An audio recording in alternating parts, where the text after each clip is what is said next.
I was able to make it back to my apartment and watch Game 6, right, Knicks in 6. It didn't go to Game 7, Boston. I was able to watch Game 6 of the Knicks versus the Boston Celtics in my apartment, alone. My wife wasn't there, and I watched the Knicks decimate the Boston Celtics, and it felt really good. Watching the Knicks decimate the Boston Celtics, and I don't care that the great Jason Tatum, and we wish you a speedy recovery. I don't care that he wasn't there for Game 6. We had won Game 5 before his terrible injury, and again, we want him to be back. I never wish injury on any opponents. The Knicks they beat the dog doo-doo out of the Boston Celtics in Game 6 and ruined them. And it was glorious. And I said before, the Knicks and the Celtics, this is not a long-term rivalry. It is more about Boston, New York. It's more about the Red Sox, the Yankees, the Red Sox, the Mets, the Bruins, the Rangers, the Bruins, the Islanders. I'll even go the Bruins and the New Jersey Devils. It's more about Manning. It's more about Bill Belichick, Tom Brady, the Patriots, and the Giants. It's about Boston. It's about New York. But Jaylen Brown, the star of the Boston Celtics, who played very, very well, especially in Game 5. But it wasn't enough, was it, Jaylen Brown? I say that with all due respect. I like you. Heard this guy's like a borderline genius. He's like a, astrophysicist and all that stuff. Great player, competitive, smart. He said after the game, and this is a well-thought-out young man, this Jaylen Brown. This is a smart, well-thought-out, well-spoken genius. This guy's a genius. They said he's literally like an astrophysicist. He could be flying rocket ships or, doing like computers and all that stuff. He said, and I quote, losing to the New York Knicks feels like a death. And I'm glad you said that, Jaylen Brown. I'm glad you said that. Losing to the New York Knicks feels like a death. It should feel like a death. It should feel horrible that the Knicks beat you. It should feel horrible anytime New York beats any Boston team. It is like a death, whether you want to admit it or not. It's not like 1,000 cuts. It's not like a punch in the face. It's not like a gut punch. It's a death. The Knicks beat the Celtics. We beat the shit out of you. And I'm glad you had the courage and the cojones and the basketballs to admit what it felt like. Jaylen Brown, you said it, not my words. You said losing to the Knicks feels like a death. It didn't feel like a death to me. It didn't feel like a death to New York Knicks fans. It felt good.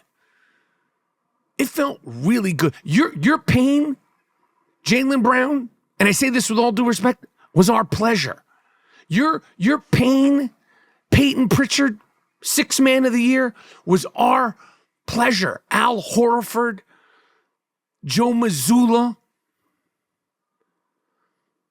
Derek White, Larry Bird, Kevin McHale, Danny Ainge, Robert Parrish, the late, great Red Auerbach, and the rest of you. It felt fantastic to us, but I hope it stung you, Boston. I hope it stung you, Mark Wahlberg. I hope it stung you, Donnie Wahlberg. I hope it stung you, Ronnie, Bobby, Ricky, and Mike, Johnny Gill, and all the New Edition. I hope it hurt, and it still hurts. It didn't hurt us. It felt good.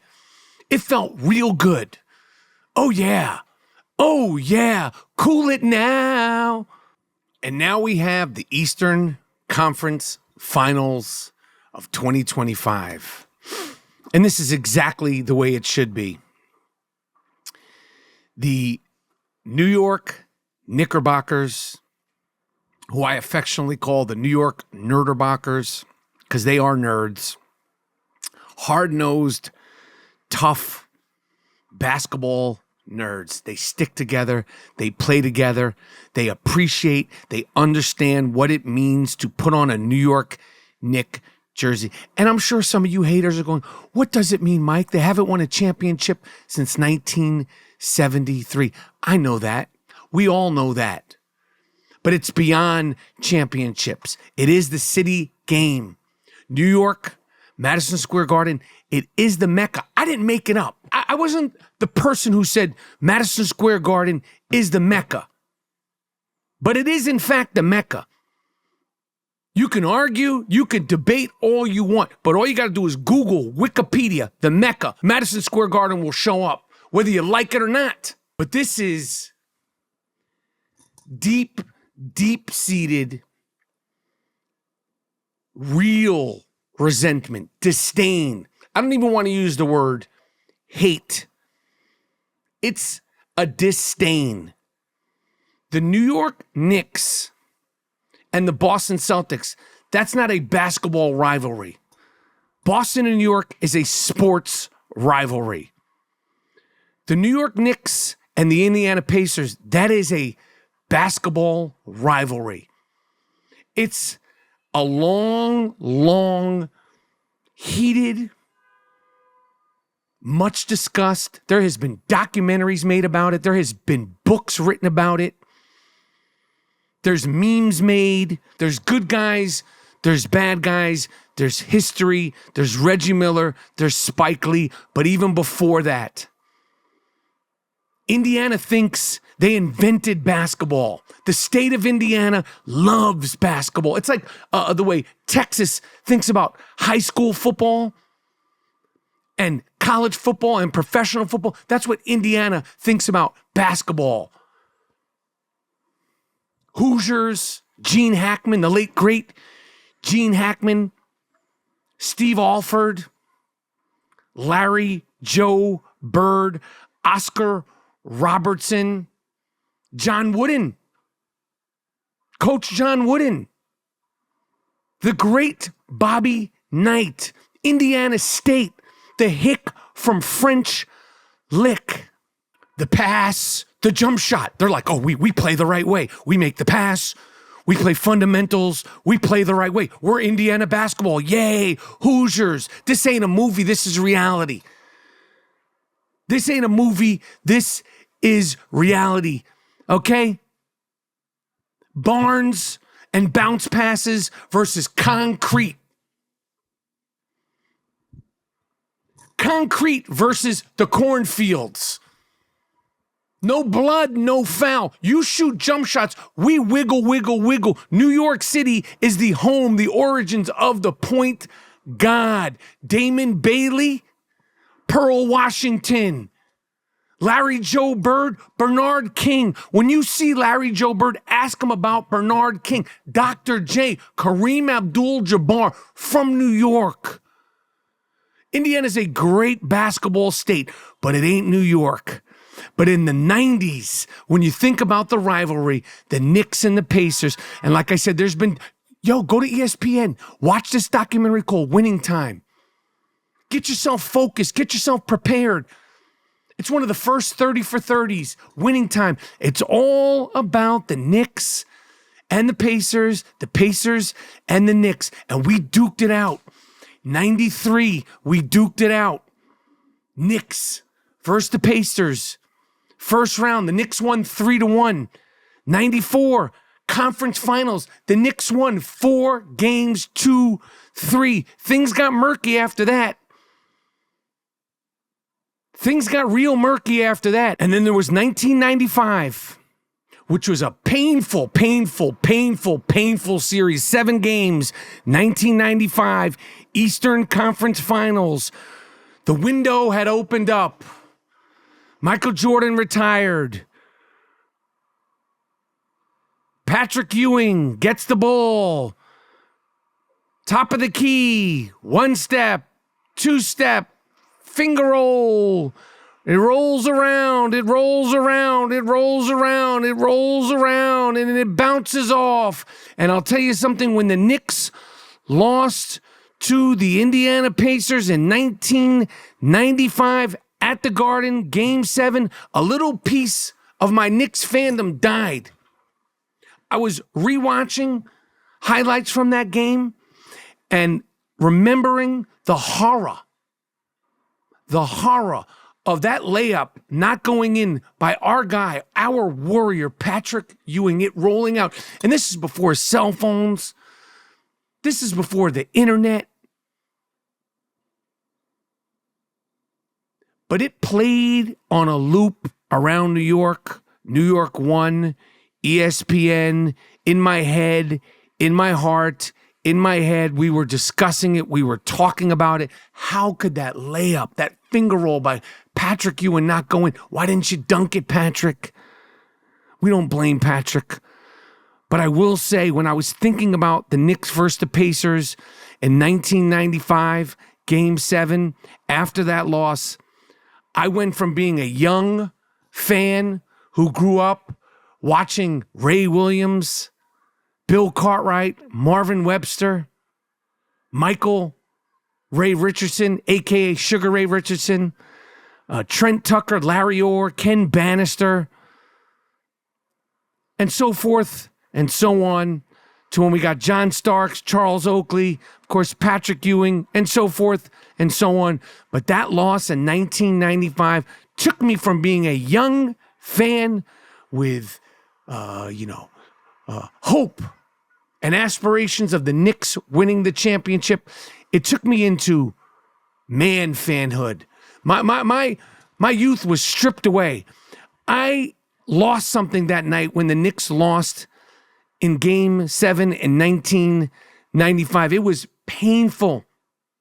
It was a really, really painful thing, because as good as the Knicks did going forward, and the Knicks won the Eastern Conference Finals in 99, of course, we never got over the hump. We lost in the finals again. I just knew that the Knicks were not going to win a championship. I just knew that the Patrick Ewing Knicks were not going to win a championship in 1995 when Patrick missed that finger roll. And again, I don't blame Patrick. I was like, it's just not going to happen. I couldn't deal with the pain. We had been so close yet so far. But the Knicks and the Indiana Pacers, and those Indiana Pacers teams with Reggie fucking Miller, snaggletooth Reggie Miller, funny-faced, funny-looking Reggie Miller, Vern Fleming, and then, of course, they got them Davis boys, Antonio and Dale, Derek McKee, Rick Smits, and then they acquired Mark Jackson, our guy. The Indiana Pacers, you made me hate my guy, Mark Jackson. I hated Mark Jackson when he was on the Pacers. All of New York did. That's our guy. Mark Jackson is our guy. St. John's, Rookie of the Year from a New York Knick. And then somehow, someway, you acquired him in Indiana. He shaved his head. He started shimmying. Mark Jackson started shimmying. And he made me sick. Those teams made me sick. Austin Crosher, all those teams made me sick. Those 1990 Indiana Pacers teams made me sick. And we went 3-3. 3 series to the Pacers, 3 series to the Knicks. And Reggie pushed us, and we pushed him. And he put on a show in the Garden. He taunted and haunted John Starks, but Reggie Miller, John Starks, Charles Oakley, Derek Harper, Glenn Doc Rivers, Anthony Mason, the late great Anthony Mason. We haunted and taunted you too, Reggie Miller. You had some great nights in New York, but we also had some great nights in Indiana, and we had some great nights at your expense, and you never got over the hump. We never got over the hump either, Reggie Miller. The Knicks never got over the hump, and neither did you. And I recently saw Reggie Miller on an interview talking about what it was like going against the Knicks, and then going against the Bulls, and then going against the Lakers and Kobe and Shaq. And he said he replays the games over and over and over and over and over. And they said, do you have to watch them? And he goes, I don't have to watch them. I replay them over and over and over and over and over and over. Reggie Miller is haunted. And I love it. I realized when I was watching The Last Dance, when it came on during the pandemic, which seems like so long ago, Man, the pandemic seems like so long ago. But when that Last Dance came on, along with Tiger King, there was a few other ski pole moments of TV and popular culture during the pandemic. But when the Last Dance came on and Reggie Miller was talking about his duels with Michael Jordan, and he was not scared of Michael Jordan, and he brought it to Michael Jordan. But you also never got over that hump, did you? Michael Jordan owned you, Reggie Miller. And you pushed him. You had some great moments. You physically pushed him. You made some great shots, but you never got over that hump. And I'm glad. I wouldn't have it any other way, Reggie Miller. Reggie Miller, your pain is my pleasure. Your pain is New York's pleasure.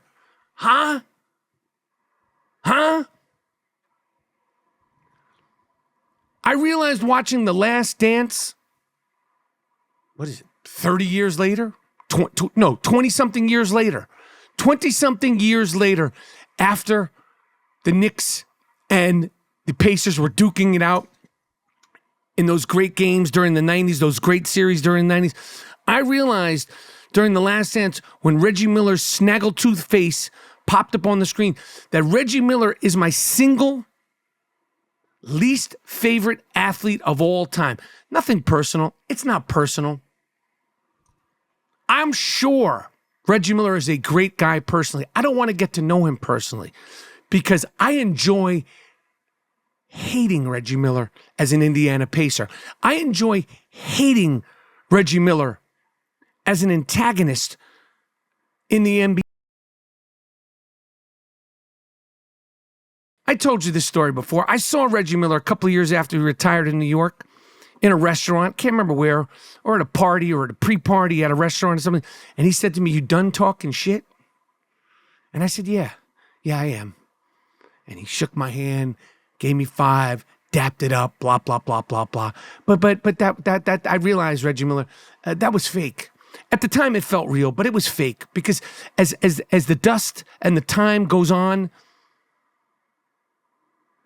and I think about the Pacers, the Knicks, the Pacers, and the rivalry, and the dirtiness, and the taunting, and the headbutting, and the provoking, and the antagonizing you did to the New York Knicks. I don't have to like you. I respect you.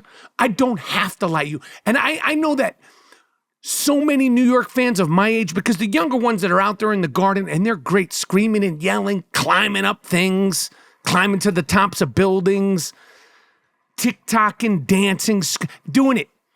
The great young Knick fans, they can't appreciate how much their fathers and the older Knick fans in New York really don't like you, Rick Smits. You made me hate Chris Mullin.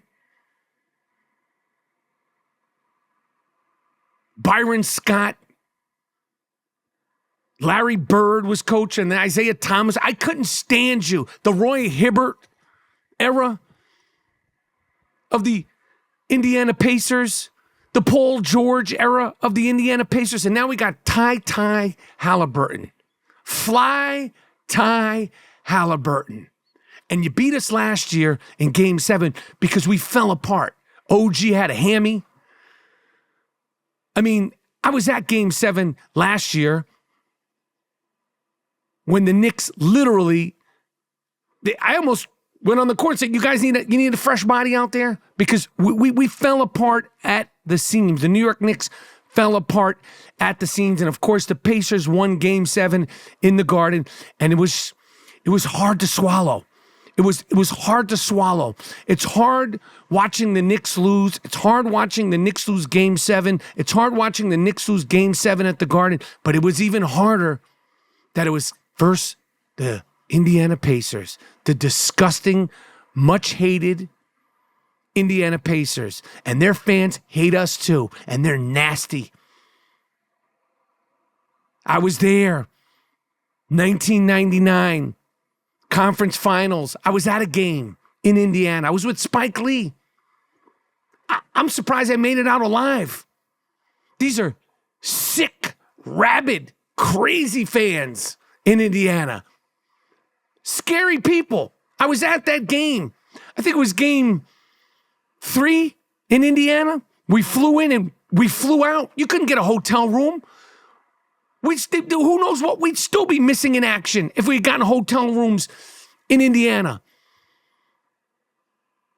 They were mean. They were nasty. Screaming, yelling, evil little fuckers out there in Indiana. But this is what it's all about, NBA basketball, and it's going to be great. It's going to be a great series.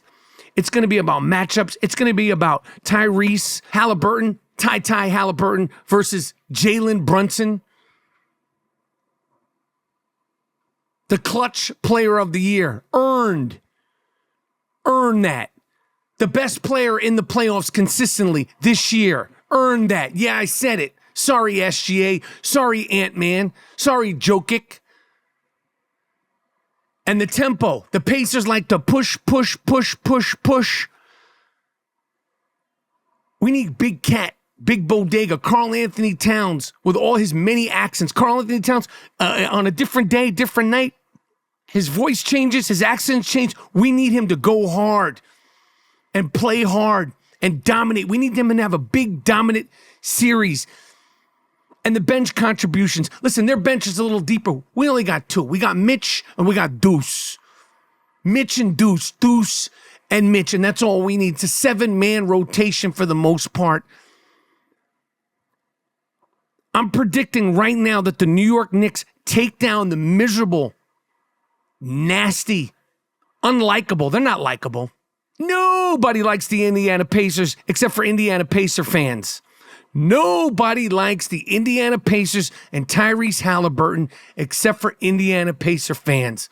I am predicting right now on wax. Oh yeah, I'm on wax. I am predicting right now that the New York Knicks decimate and dominate.